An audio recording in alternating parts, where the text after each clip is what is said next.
Aos 56, cantora fala sobre relação com país europeu. Em meados de 1997, Daniela Mercury, então com 32 anos, estava apreensiva.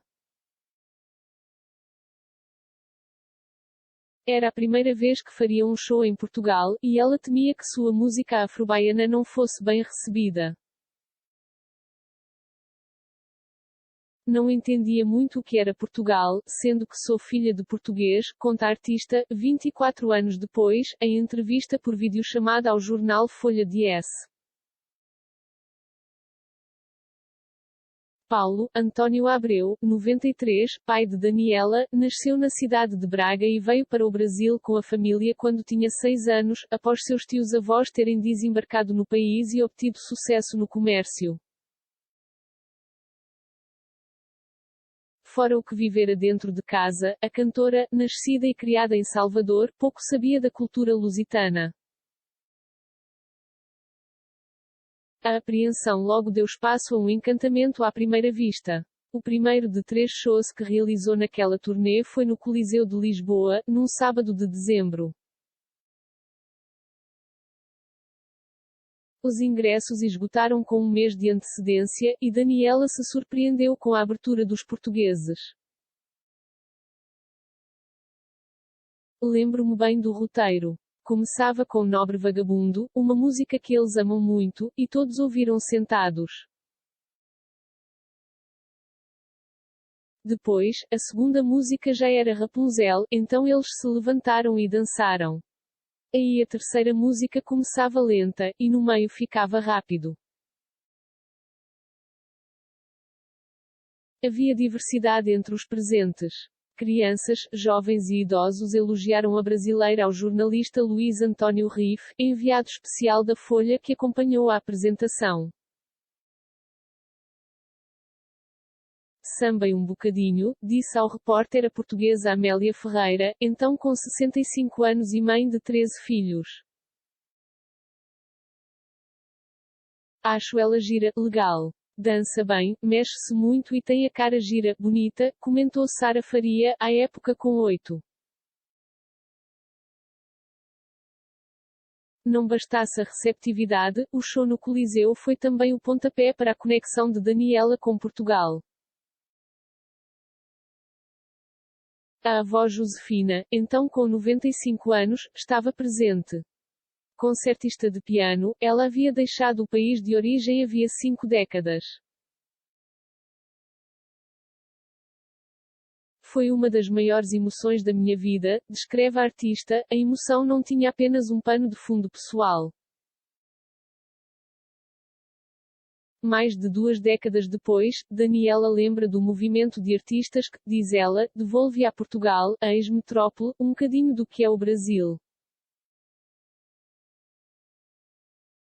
Era revolucionário. Teve um dia que participei de um prémio e disse, pois é, os navios negreiros voltaram.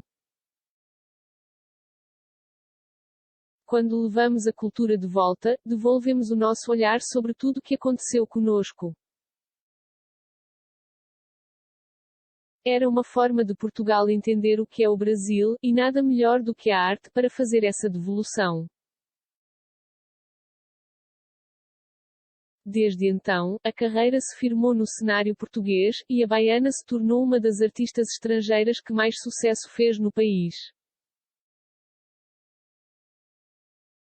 Somente o disco Feijão com Arroz vendeu mais de 250.000 cópias. Quantos shows já fez em Portugal? Da última vez que contou, eram mais de 100, número que, para Malú Viçosa, 45, é subestimado. Desde que estamos juntas, já foram mais de 40, diz a jornalista e esposa de Daniela. Elas começaram a namorar em 2013 e chegaram a casar na Ilha do Faial, uma das que compõem o arquipélago dos Açores. De viagem em viagem, a cantora foi compreendendo suas raízes e vendo refletidas as experiências que tinha dentro de casa com a avó e o pai. Fui entendendo quem eu era, algumas percepções vieram no cotidiano. Outras, no estudo. Estudando você observa que o shot, o chachado, o baião e vários desses ritmos são de Portugal e foram se transformando no Nordeste brasileiro. Foi fácil, afirma a cantora, apaixonar-se pelas pessoas, pelos espaços e pela culinária lusitana. Uma das coisas de que mais gosta é a arquitetura portuguesa, cujos traços estão presentes em Salvador.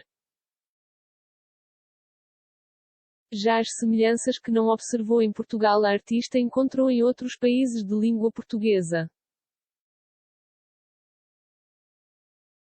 Em Angola, deparou-se com pessoas que, no samba de roda, batem palmas exatamente como a gente bate em Salvador.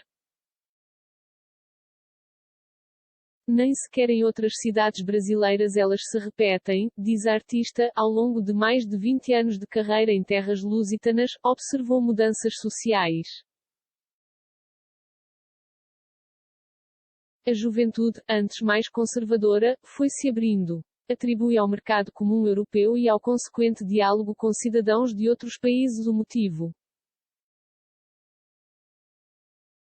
As pessoas começaram a pensar como Europa. A alegria com que Daniela narra sua relação com a lusofonia contrasta com a seriedade que adota quando questionada sobre o momento atual do Brasil. Acho que a gente está passando por um depuramento, como uma revisão de ginásio. Olhando para a nossa história e pensando tudo o que deixamos de fazer, de afirmar com a contundência necessária, afirma, referindo-se aos recentes ataques à democracia. Durante a pandemia, reclusa com a família em uma de suas casas em Salvador, tem tentando acompanhar as notícias da política nacional e as manifestações sociais de um momento completamente único.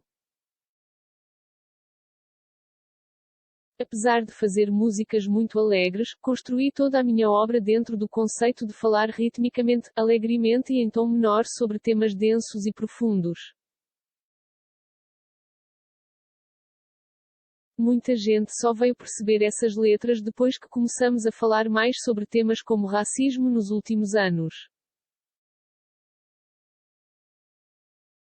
Logo em um de seus álbuns de maior sucesso, Canto da Cidade, de 1992, compôs Geração Perdida, sobre a ditadura militar, 1964 a 1985, com versos como O leite derramado é vermelho, como a cor dos nossos cabelos e Geração Perdida, artistas, negros, mãe, nossos mortos sem vida, dor que ainda dói.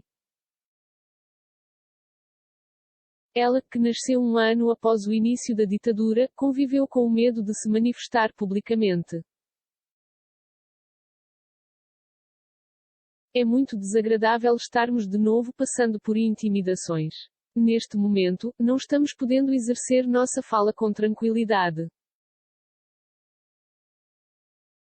Nossa liberdade de expressão tem sido tolhida. Os flertes com o autoritarismo de hoje têm raízes numa espécie de relacionamento mal acabado, diz. Algo que a gente não resolveu lá atrás, ao não deixar claro que o autoritarismo não nos interessa.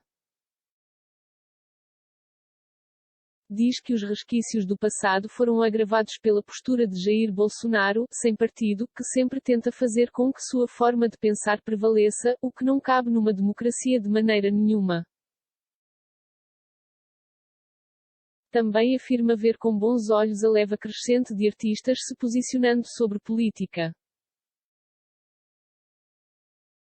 Aos mais novos, diz, cabe aprender com os mais velhos, que sabem que precisam falar sempre. A manifestação é sempre bem-vinda quando a situação é grave, e esse é um momento em que a democracia é ameaçada. Em junho, por sugestão de Daniela, o Conselho Nacional de Justiça criou um grupo para identificar situações em que a população LGBTQI+, fica mais sujeita a violências. 7 anos antes, em 2014, foi premiada pela Câmara de Lisboa por sua luta contra a discriminação em função da orientação sexual e da identidade de género. Temos que voltar para a nossa vocação principal, a democracia, a liberdade e a busca da justiça social. Equilibrar esse capitalismo para que ele possa dar oportunidade a mais pessoas. Em dezembro, por ocasião do Dia Internacional dos Direitos Humanos, fez o roteiro de um vídeo manifesto com a música Apesar de Você, de Chico Buarque, que protagonizou ao lado de outros 20 artistas. E é com outra canção que termina a entrevista. Como diz Gonzaguinha, a gente não tem cara de panaca, a gente não tem jeito de babaca. A gente quer valer o nosso amor.